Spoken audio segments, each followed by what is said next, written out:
हर खबर, हर घटना के पीछे होते हैं कई सवाल और हर सवाल के साए में छुपा होता है कोई ना कोई सस्पेंस। और रोज की तरह आपको बताएंगे एक ऐसी खबर जिसका वास्ता पूरी मानवता से है।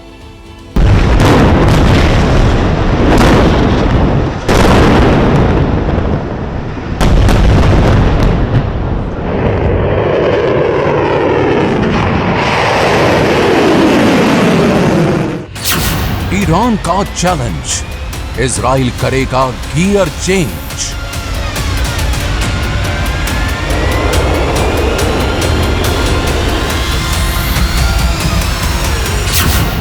नेतन्याहू का न्यूक्लियर हमला किस राह निकला?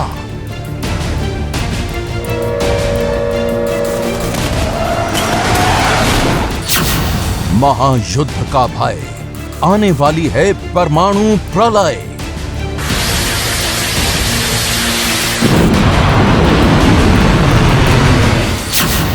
मोसाद का गुप्त मिशन, ईरान पर फाइनल एक्शन।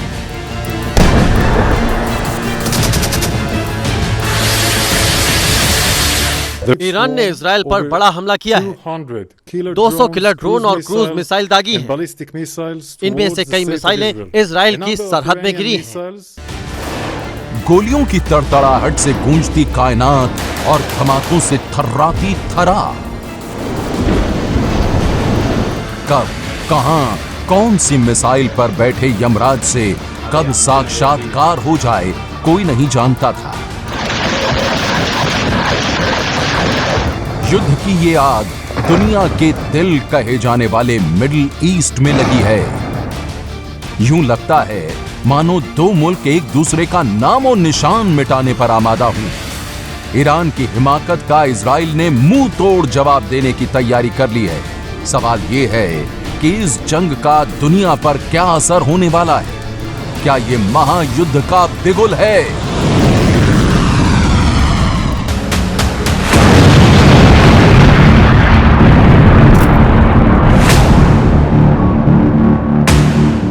ड्रोन से हमला, मिसाइल से अटैक,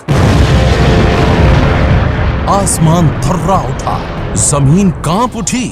ऐसा ही मंजर था जब आधी रात को ईरान की मिसाइलों ने इजराइल को दहलाया था। ईरान ने इजराइल पर 200 से ज्यादा ड्रोन और मिसाइल अटैक किए थे। एक के बाद एक कई मिसाइलें दागी थी। हमला कितना जोरदार था, सड़क पर बने कई फीट गहरे गड्ढों से समझा जा सकता है। ईरान की कई मिसाइलें इजराइल के सरहदी इलाकों में गिरी, जिसके बाद से ही इजराइल ईरान पर बदले की आग में सुलग रहा है। सवाल यह है कि क्या ईरान पर इजराइल हमला करने वाला है? युद्ध दुनिया के लिए कितना घातक हो सकता है?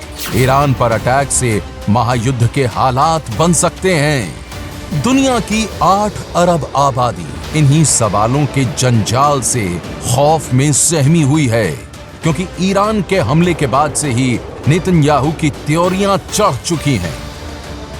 हम अपनी हिफाजत करना जानते हैं। हमें पता है कि कब और कैसे जवाब देना है। हमारा सिंपल सा सिद्धांत है, वो ये कि हम पर हमला करने वाला जान ले कि उसकी भी खैर नहीं है। ईरान पर पलटवार करने के लिए इजरायली फौज तैयार है। प्रधानमंत्री नेतन्याहू लगातार मीटिंग ले रहे हैं।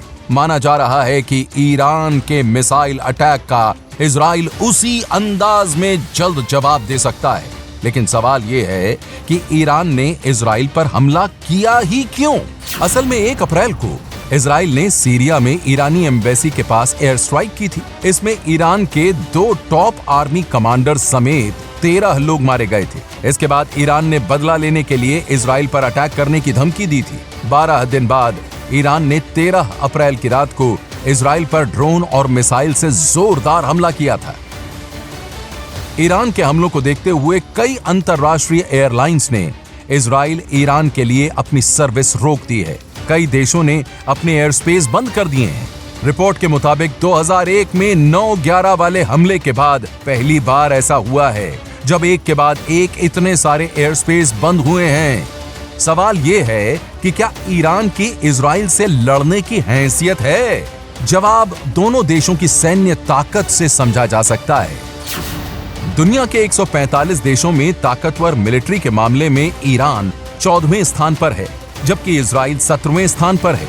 इजराइल के पास 1,73,000 सैनिक हैं, जबकि ईरान के पास 5,75,000 एक्टिव सैनिक हैं। इसके अलावा इजराइल के पास 4,65,000 रिजर्व सैनिक हैं, जबकि ईरान के पास 3,50,000 रिजर्व सैनिक हैं। ईरान की वायुसेना के पास 551 एयरक्राफ्ट रिजर्व में हैं, जबकि 358 एक्टिव हैं। वहीं इजराइल के पास 612 रिजर्व में हैं और 490 एक्टिव एयरक्राफ्ट हैं।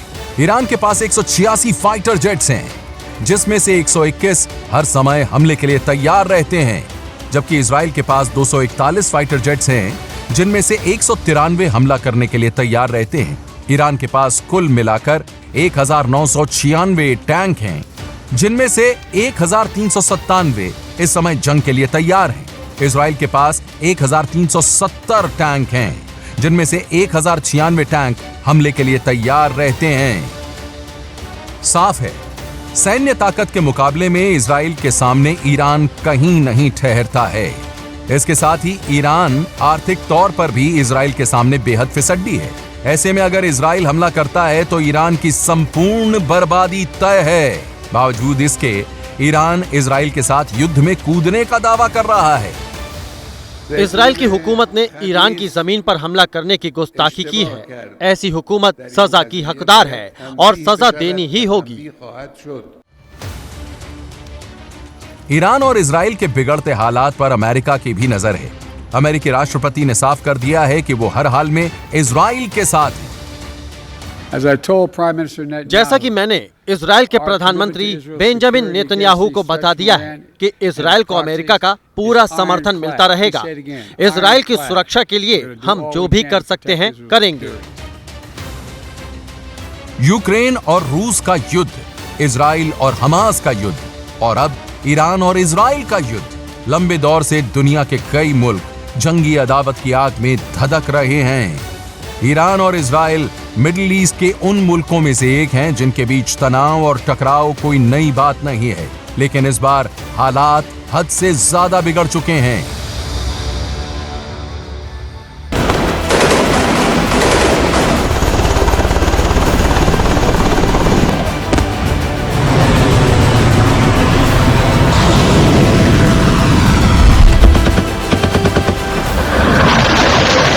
मिसाइलें रेडी हैं, अटैक की प्लानिंग हो रही है।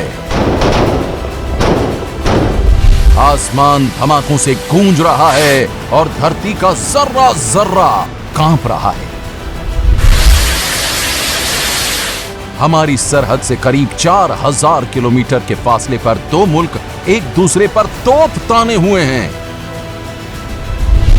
पूरा मिडिल ईस्ट बारूद के ऐसे ढेर पर बैठा हुआ है जहां जरा सी चिंगारी भयंकर तबाही का सबब बन सकती है।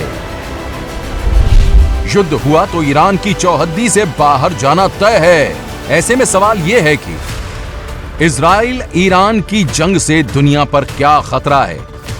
मिडिल ईस्ट के देशों में युद्ध से हालात कितने खराब हो सकते हैं? ईरान पर हमले से एशिया और यूरोप के देशों पर क्या असर होगा? इन सवालों का जवाब इन तस्वीरों से समझा जा सकता है। जब ईरान ने इजराइल पर सीधा हमला करने से एक दिन पहले ओमान की खाड़ी में होर्मुज पास से गुजर रहे एक जहाज पर कब्जा कर लिया था। दुनिया के 20% तेल की सप्लाई होर्मुज पास से ही होती है, जहां ईरान की कई सौ बैलिस्टिक और क्रूज मिसाइलें तैनात हैं। जंग के हालात में इजराइल इस इलाके से जहाजों की आवाजाही रोक सकता है। ईरान स्वेज नहर को भी ब्लॉक करने की धमकी दे चुका है। स्वेज नहर भारत समेत एशिया के कई देशों तक सप्लाई का सबसे अहम रूट है। खास तौर से खाड़ी देशों से भारत आने वाले तेल के जहाज इसी रूट से गुजरते हैं। ऐसे में अगर जंग के हालात होते हैं तो तेल के दाम बढ़ने तय हैं। एक रिपोर्ट के मुताबिक युद्ध होने पर तेल के दाम $120 प्रति बैरल तक जा सकते हैं। तेल के दाम बढ़ने से कई देशों की अर्थव्यवस्था चरमरा सकती है। रूस यूक्रेन की जंग और 6 महीने गाजा में मचे घमासान से पहले ही कई देशों की हालत खराब हो चुकी है। ऐसे में ईरान और इजराइल के युद्ध की आशंका ने ताकतवर देशों के माथे पर भी शिकन ला दिए।